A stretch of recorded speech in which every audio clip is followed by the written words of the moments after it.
اليوم منطقة درب السلطان عند الزبون ديالنا اللي خدا عندنا ماكينة ديال الطرز والكوردو.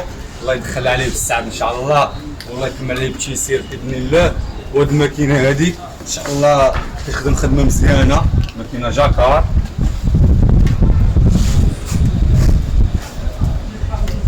ان شاء الله غادي نخليكم مع التفاصيل كاملة باذن الله. غادي ندخلوا الماكينة للمحل وغادي نمونطيو الماكينة ونخليكم ان شاء الله مع كل شيء غتشوفوا معنا الفيديو. وشكرا بزاف. السلام عليكم. راحنا دابا نزلنا الماكينه جاكار طرز كوردو متر 20 على 60.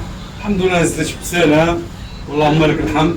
هذا البياس ديالها العمار الصغير ديال الكانات، هذا اللي بوبين ديال الكوردو، هادو الرجلين ديالها، لاكيس ديالها اللي فيها جميع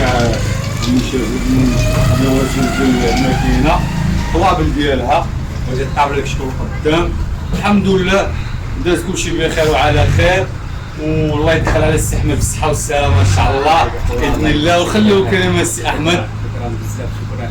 كنشكركم اخويا، كنشكر التقنيين اللي جابوا لي الماكينه، وكنشكر الشركه اللي دارت فيا الثقه وصيفطت لي الماكينه وجات بسلام، كنشكرهم بزاف. وكنشكر جميع الطاقم اللي سهر على هذه الماكينه هذه، كنشكرهم بزاف.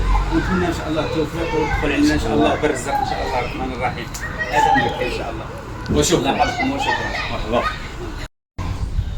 هاي الماكينه ديالنا مونطينا لها الطابله، هدينا لها الامور، كلشي داز الحمد لله بخير مع السي احمد.